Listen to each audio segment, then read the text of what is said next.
All right, so get ready, because today we are diving deep, deep into the world of direct alignment algorithms. DAAs. DAAs, exactly. You know those large language models? LLMs. LLMs, right? The ones that everyone's talking about.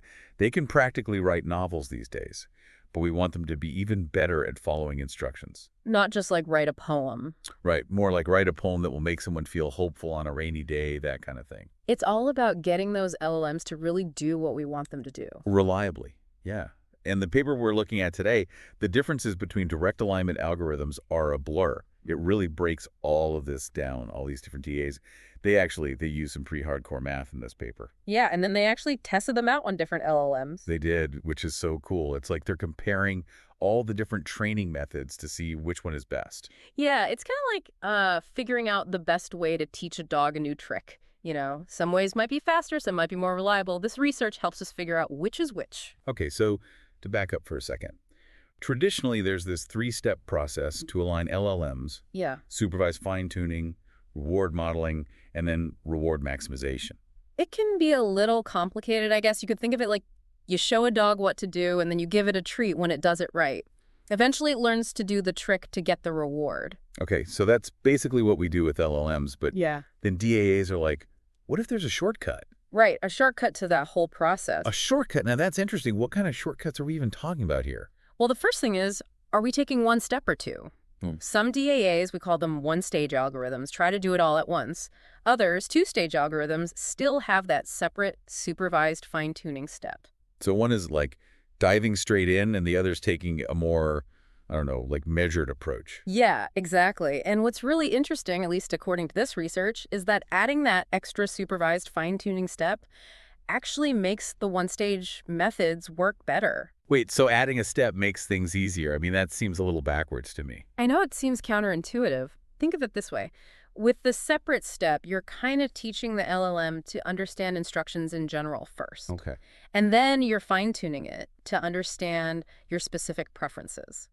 It's like learning the basics of cooking before you try to create some, I don't know, like a gourmet meal. All right, I'm starting to get it. Like you lay the foundation first. Yeah. But then how do you even tell the LLM what's a good output and what's a bad one? Right. Well, that's where it gets really interesting. Some DAAs use something called odds ratios, which is basically how likely the LLM is to produce a certain response, and others use reference policies, meaning they're comparing the LLM's output to a pre-trained model. So like comparing your writing to, I don't know, like a professional author's writing. Right, exactly. So it's like grading a test. You can either look at the test on its own or compare it to like the model answer. Yeah, and some DAAs use one method and some use the other. Okay, so give me some examples. Sure, so like algorithms like ORPO and ASFT, they use odds ratios, while something like DPO uses reference policies. But interestingly, the research kind of suggests that this choice, like which one you use, isn't as important as whether the DAA uses a pairwise or pointwise approach. Pairwise versus pointwise. Okay, you're going to have to give me a real-world example for that one. Okay, sure. Imagine you are trying to pick a movie to watch with a friend. So pairwise would be like comparing two movies directly, you know, which one would you enjoy more? And pointwise would be like just rating each movie individually, you know, without comparing them directly. Okay, so pairwise is like a relative comparison, and pointwise is more like an individual assessment. Got it. So does the research say anything about which one of those works better for these LLMs? It seems like the pairwise approach actually works better, especially when you're dealing with these really, really big, complex LLMs. Interesting. Is it just because bigger is always better? Well, not necessarily. Think back to that movie example. If you are just trying to find any movie to watch, a pointwise rating might be enough. But if you're trying to find that perfect movie for you and your friend to watch together, that direct comparison is probably going to be way more useful. So for these big LLMs, that head-to-head comparison really helps them get aligned with our preferences. Yeah, exactly. Fascinating.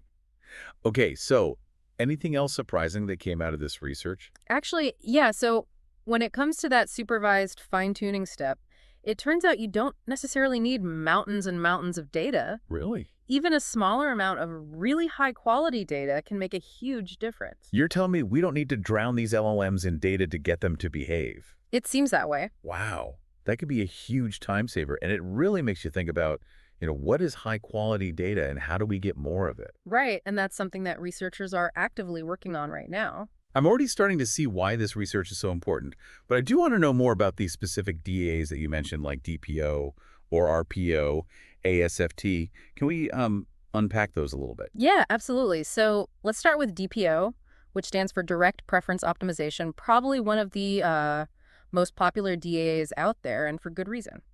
Okay, so DPO, direct preference optimization, it sounds like it's getting right to the point. It is. It basically uses a pre-trained language model as a benchmark, kind of like, having a model student's essay to compare to. Okay, I can see that. But here's the twist. It doesn't just try to copy that model. It actually uses human feedback to figure out what people prefer and then adjusts its outputs accordingly. So it's like learning from the best, but also getting that personalized feedback to improve even more. Yeah. I like it, but we were talking about those pairwise comparisons being important. How does that fit in with DPO? Well, DPO is inherently a pairwise method, so it takes two responses, one that's preferred and one that's not preferred, and it directly compares them, Hmm. basically asking which one is better. Okay, so it's like, I don't know, those taste tests where you have to pick your favorite between like two different sodas or something like that. Right. And over time, the DAA develops a sense of what good looks like based on all those comparisons. Exactly. That makes sense. Okay, so what about ORPO? Uses those odds ratios we were talking about, right? Right. So ORPO, which stands for Odds Ratio Preference Optimization, is all about, well, maximizing the chances of the LLM generating the responses that people like and minimizing those chances of it producing stuff that people don't like. So it's like a game of probability where the DAA is trying to hit the jackpot of human approval. You could think of it that way. But how does it even know what people will like without that reference model to guide it? Right. Well, that's the cool part. ORPO actually uses the same pairs of responses as DPO, so one good, one not so good. And by analyzing those pairs, it can learn what characteristics make a response more likely to be preferred. So it's like a detective looking for clues in the data. It figures out what makes a response good without needing to compare it to a model answer. No. That's pretty impressive. So if both DPO and ORPO use those pairwise comparisons, what really sets them apart?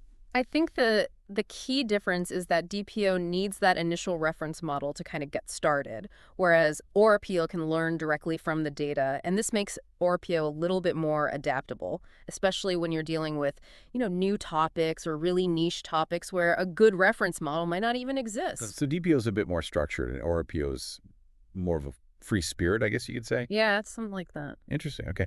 Now, what about ASFT? You mentioned it earlier, and it also uses those odds ratios, right? It does, but ASFT takes a point-wise approach. Ah, so it's back to individually rating those responses instead of comparing them head to head. Right. So ASFT tries to increase the probability of the LLM generating those preferred responses and decrease the probability of it generating less preferred ones. Okay, so it's more straightforward. But we talked about how pairwise methods tend to do better, especially with bigger LLMs. Does that apply to ASFT as well? That's a good question, and the research seems to suggest that it does, that ASFT, while it is promising, it doesn't perform quite as well as those pairwise methods like DPO or ORPO, especially when you're working with those larger, more complex LLMs. So it's a contender, but maybe not the top pick for the heavy hitters. That's a good way to put it. Okay, so we've got DPO, ORPO, ASFT.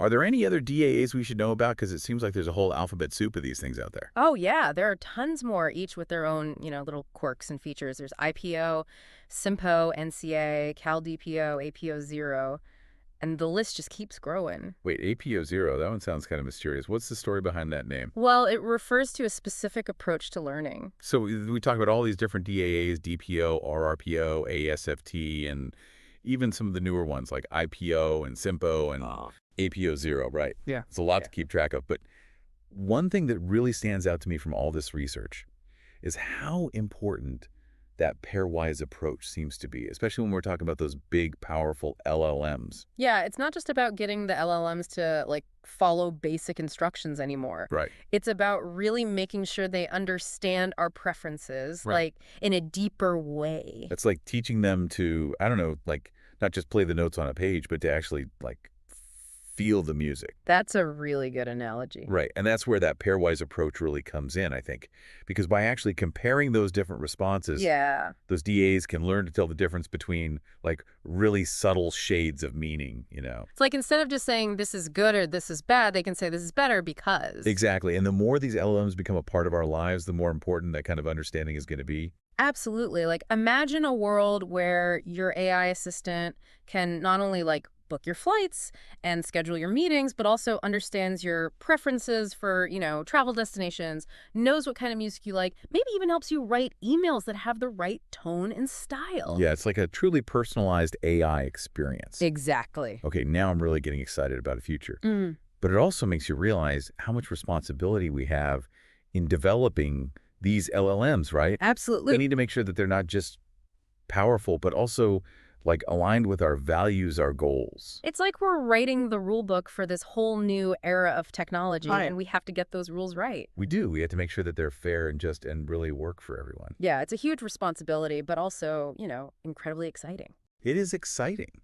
So, to our listeners out there, think about this when you're interacting with AI systems, whether it's a chatbot or a voice assistant, whatever it is.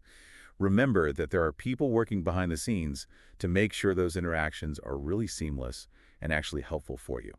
And if you want to dive even deeper into this whole world of DAAs, be sure to check out that research paper we were talking about. Yes, the link is in the show notes. It's a bit technical, I'll admit.